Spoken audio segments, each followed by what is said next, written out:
façam o tal do triplo C. Curta, comenta, porque a integração do chat ajuda muito, e compartilhe. Você pode fazer essas 3 coisas que ajudam o algoritmo a aparecer. Mas eu não estou brincando não, pessoal. Dá uma paradinha agora de 1 segundo e clica no joinha, porque às vezes sabe, essa pessoa já está acostumada a ouvir isso. Não, é importante que você faça isso, porque se você não fizer, inclusive atrapalha o vídeo. Parece que o vídeo é menos relevante. Existe uma discussão grande e válida e que precisa ser aprofundada. Aquela Brigitte Gabriel sempre fala muito sobre esse assunto, não sei se já teve a oportunidade de vê-lo, mas existe uma discussão válida de se é possível algum tipo de democracia de fato existir da forma como nós enxergamos democracia. Democracia não é simplesmente voto para a eleição de alguém. Mundo islâmico. Dentro do mundo islâmico.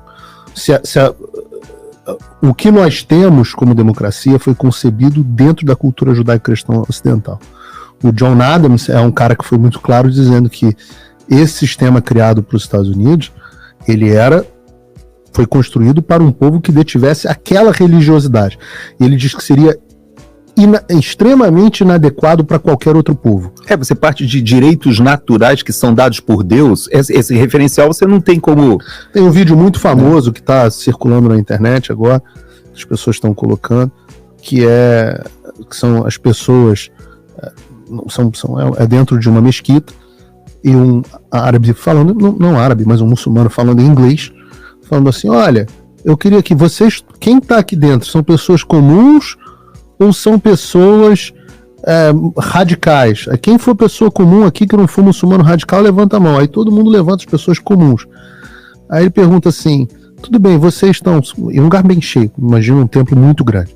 Ele pergunta assim, falando em inglês: vocês que estão aqui, quem é a favor da lei da Sharia? Aí todo mundo levanta a mão. Quem aqui acha que a punição prevista no Corão de apedrejamento contra adultério e etc, é uma pena correta? E todo mundo levanta a mão. Ele fala: tá vendo?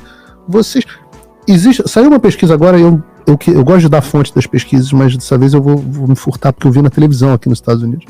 Uma pesquisa dizendo que em Gaza, 58% apoiavam os métodos do Hamas. E dentro da região lá da Cisjordânia, era 40 e poucos por cento. Por 40 e poucos por cento que apoiam decapitação de bebê. Eu não digo nem decapitação de bebê, porque você vê que essa situação, esse atentado agora, ele foi sem precedentes. É importante a gente colocar isso e pontuar.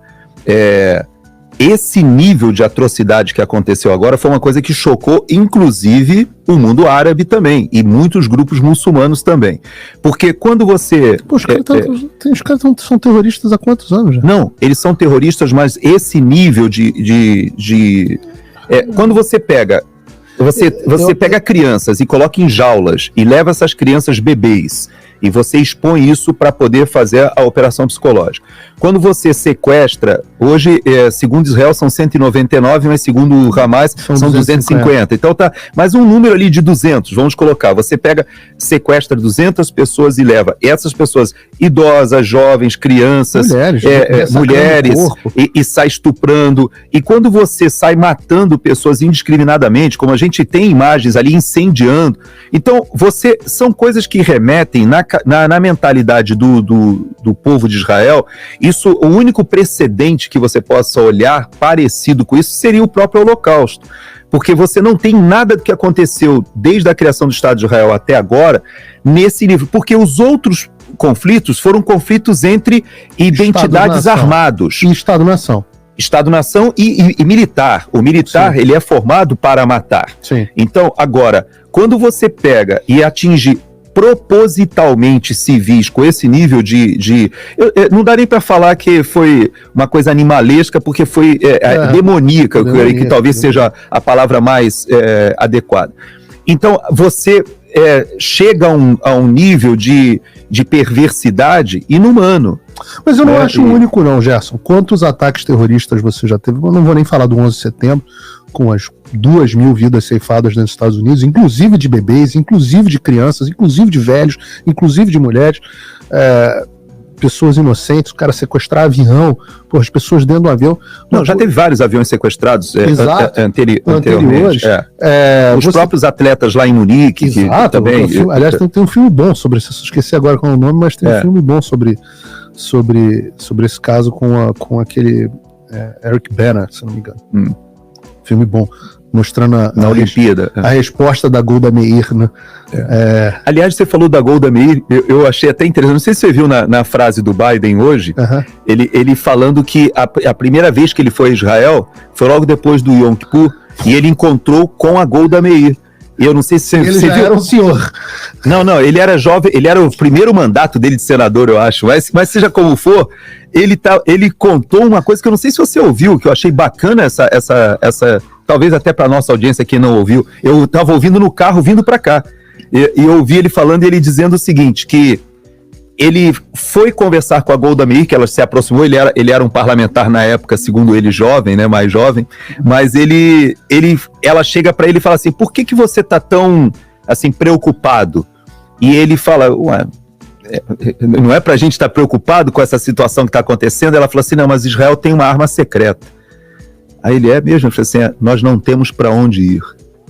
Então, quando ele usa essa expressão, ela fala assim, a nossa arma secreta é que é o único estado judaico Exato. De todo o globo. Exato. Então, e nós não temos para onde ir. Toda guerra é a última, né? Toda guerra é a última. E aí ele colocou isso, eu achei. Aí ele foi uma sacada dele, quando ele colocou no discurso dele, ele fala, e eu quero dizer para vocês que nós viemos aqui para dizer que nós também estamos com vocês e não temos para onde ir. Não, então, ele coloca, nós estamos com vocês, aí ele faz uma jogada de político também. Mas eu achei interessante essa fala da Golda Meir, que eu não conhecia, né, dessa arma secreta de Israel, né, que na verdade é esse sentimento de que...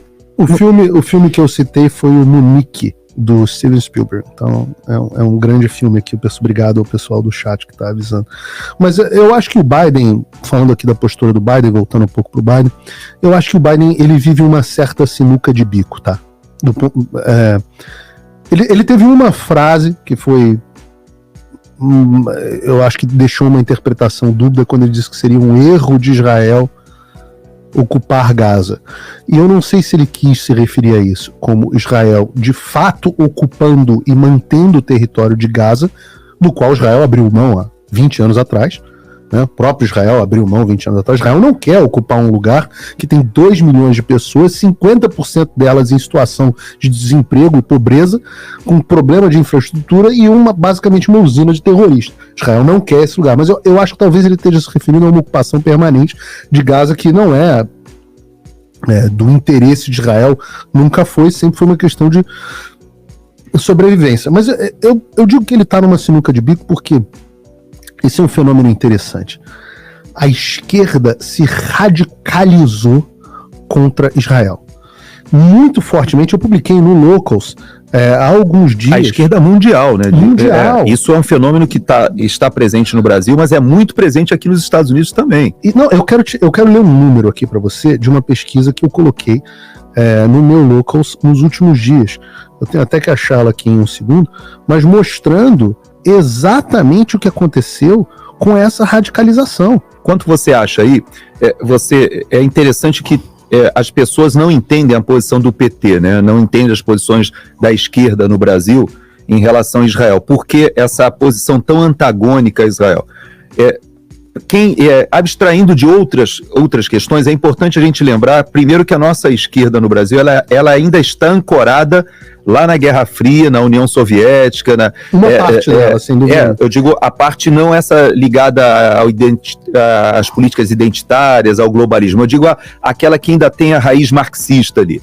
Esses grupos, eles têm ainda aquela perspectiva que acabou acontecendo, já que a gente citou aí Yom Kippur, mas Guerra dos 6 Dias e Yom Kippur, quando a gente lembra, por exemplo, que na verdade, em Israel, né, quem acompanha a história de Israel, a cada 10 anos você tem um conflito armado. Então você tem ali o conflito de 47, 48 ali da fundação do Estado de Israel, mas ali em 56, se eu não me engano, já tem o problema do Canal de Suez, da nacionalização do Canal de Suez, que aí Israel novamente está com tropas ali junto com o Egito. Depois a Guerra dos 6 Dias, aí já 10 anos depois, aí já na década de 60, e quando tem a Guerra dos 6 Dias, Israel chega a ocupar a Península do Sinai toda, ele ocupa toda a Cisjordânia, e vai até lá para as colinas de Golã, ou seja, ele ocupa tudo. Nas negociações ele cede isso de novo, mas acaba conseguindo uma paz, tanto com a Jordânia quanto com o Egito, que foi bom para todo mundo ali na região. Sim. E a Síria até hoje está em guerra, mas é porque as colinas de Golã ali são as nascentes do Jordão. Então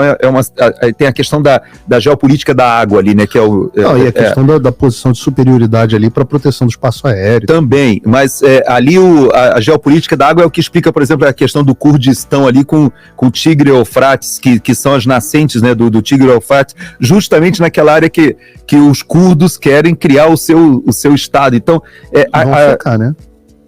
Pois é. Para o juízo final. Pois é, se você olhar para a escatologia bíblica, mas de todo jeito, essa guerra, né, de geopolítica da água ali é muito importante. Agora, voltando aqui, o que eu estou querendo dizer é o seguinte, é que quando tem essa escalada no pós-guerra, que você tem Guerra dos 6 Dias, Yom Kippur, etc., sempre a Rússia, desde a nacionalização do Canal do Suez com o Nasser, a União Soviética se colocou do lado sempre antagônico dos Estados Unidos. E como os Estados Unidos, eles... Embora não na fundação de Israel. Não na fundação, é verdade. Mas eu digo, por isso que eu posicionei do Nasser, né, da nacionalização do Canal de Suez para frente. Dali, essa posição, talvez a esquerda brasileira, ou o pessoal mais jovem, deveria refletir, porque eles trazem esse ranço da Guerra Fria, ainda dessa perspectiva de que Israel é o aliado dos Estados Unidos e os árabes seriam os oprimidos pela presença americana, imperialista, etc., por causa da propaganda soviética, da propaganda...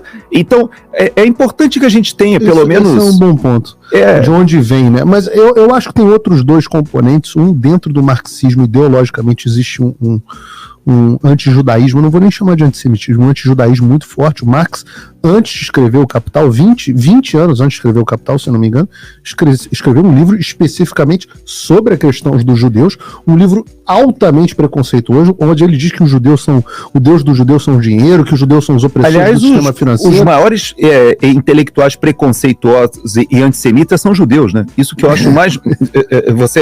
você falou sobre o Soros, o George Soros. Essa semana. E é impressionante como os maiores antagonistas do Estado de Israel são judeus. As maiores mentes e as maiores fortunas que fazem a pauta progressista globalista são também de judeus. E isso causa uma confusão. Eu vim morar aqui nos Estados Unidos e eu moro numa comunidade em que praticamente eu sou o único brasileiro. É todo mundo judeu lá. Depois que eu descobri, eu fui conversando com os vizinhos, todo mundo era judeu. Só que eu reparei que a minha casa não tem nenhuma sinagoga próxima. Aí eu falei, mas como é que é todo mundo judeu aqui se o judeu, para ir à sinagoga no sábado, ele não pode ir de carro, ele tem que ir a pé? Eu falei, então, aí que eu fui me tocar conversando com o pessoal, que era todo mundo votava no Partido Democrata.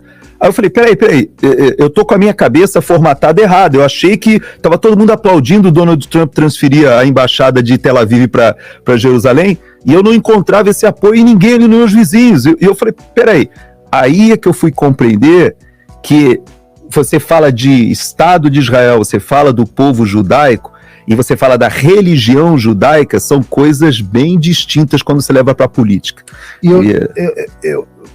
Então eu acho que você tem esse componente que você falou muito, muito bom, muito verdadeiro. Eu até não tinha pensado nisso, esse componente de antagonismo desde a questão do Nasser no Egito à posição americana. Então, na verdade, inicialmente foi inglesa e francesa, né? Porque não sei se você lembra que ali quando eles fazem a nacionalização do Canal do Suez, ficou Israel, França e Inglaterra contra a União Soviética. E os americanos na época, eles tiraram o pé, porque eles não quiseram escalar para uma terceira guerra mundial ali e tal, aquela coisa toda.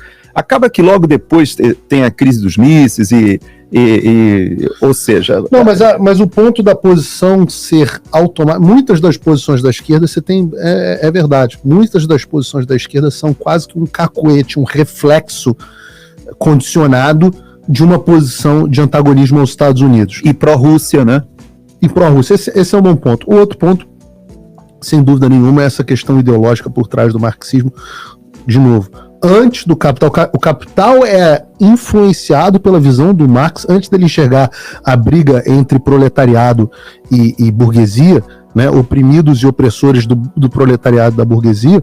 Ele enxergava a opressão judaica, judia talvez no caso, às pessoas. E essa visão antissemita era muito comum na Europa.